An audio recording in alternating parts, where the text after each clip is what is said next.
وذكر فإن الذكرى تنفع المؤمنين. Bismillahirrahmanirrahim. Assalamualaikum warahmatullahi wabarakatuh. Innal hamdalillah nahmaduhu wa nasta'inuhu wa nastaghfiruh wa na'udzu billahi min shururi anfusina wa min sayyiati a'malina. May yahdihillahu fala mudilla lahu wa may yudlil fala hadiya lahu. Asyhadu an la ilaha illallah wahdahu la syarika lah wa asyhadu anna Muhammadan abduhu wa rasuluh. Dear brother and sister, welcome back to Night Kalam. This will be our last episode for this season, inshallah.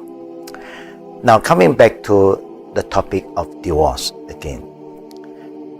First, we have discussed about talaq, known as a divorce. And then we have the khuluq, we have the fasaq. There are few more that I'd like to share with all of you. There is shiqaq. Shiqaq means the husband and wife have been having a lot of misunderstanding, quarreling day and night. There's no more peace, there's no way to solve their problem anymore. Always there's tension, always disagreement, minor thing become big issues, but they cannot decide.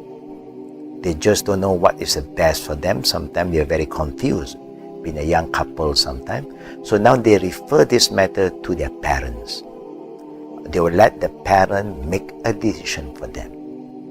This is called shiqaq. Sometimes they refer this direct to the parent. If the parent will try to reconcile them and make things happen, alhamdulillah. If the parent feel that that is the best for both parties, the parent will make the decision on behalf of the both parties. That's called shiqaq. Then you have another one called ilaq. Ilaq means a husband make a promise or he swear that I'm not going to have any intimacy with my wife. No. Intimacy relationship. Just husband and wife, as named husband and wife. But I'm not going to be with her, I'm going to sleep with her. So the physical right of the wife is not being given.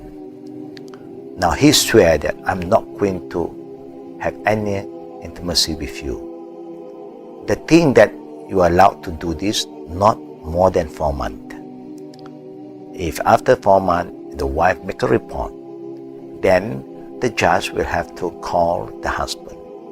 And if the husband want to come back, he have to pay a fine because he make an oath, he make a promise, he swear with the name of Allah, I'm not going to have any intimacy with you. So he have to pay some kind of penalty before he can come back to the wife. As a punishment to him, a husband have no right to use that kind of hard word on the wife that I'm not going to, I swear with the name of God, with the name of Allah, that I'm not going to have any intimacy with you. You have no right to do that. It's a humiliation, So this is called ilaq. That if the court or the judge called him in and he said, yeah, I still do not want to have any intimacy with her, then the court will have the right to free the woman. To say, if there is a case, you have to divorce her because her right is not being honored anymore as a wife. This is called ilaq. Then you have the next one is li'an. Li'an is a man accusing the wife is fornicating, do fornication with other people without any witnesses. He have the right if he want to, but if without any witnesses, then the judge will call the wife to appear and ask the wife swear with the name of Allah 4 times. The husband also can do that.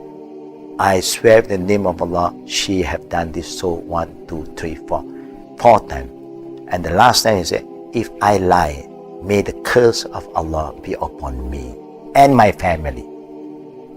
The same goes, how can the wife defend her honor?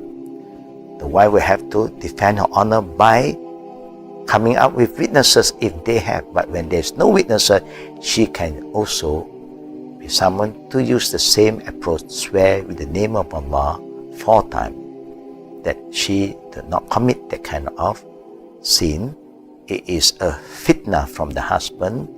The husband just want to create this issue to belittle her and so on. Then she free herself, protect herself by swearing the name of Allah 4 times. And the 5th time, if I lie, then may Allah punish me, including all my family members. It's a heavy kind of thing, for anybody to accuse, especially a husband, to accuse the wife. This is a few reasons that Islam allowed for us to have an ending between husband and wife if this kind of issue do occur. So may Allah Rabbul Alameen guide all of us, make sure that we do not just use word without thinking, and we don't play around with words too sometimes, because if you make it or you use it wrongly, there is a penalty for all this. So I pray, may Allah Rabbul Alameen give us the patience and the wisdom to be very careful with what we want to say to each other. We hope that this make it clear to all our brothers and sisters who's following this program. So may Allah subhanahu wa ta'ala give us the sabar. Whenever you want to say something, check the word that you want to use. Don't humiliate anybody, don't accuse anybody, just try your level best to discuss matter and then find the best way to solve whatever problem you encounter in your family life, inshallah. May Allah forgive us, may Allah guide us, may Allah give us the hikmah, inshallah. Wabillahi tawfiqi wal aqli da'wana walhamdulillah bil alamin. Subhanakallahumma bihamdik, ashhadu an la ilaha illa anta astaghfiruka wa atubu ilayk. Assalamu alaikum warahmatullahi wabarakatuh.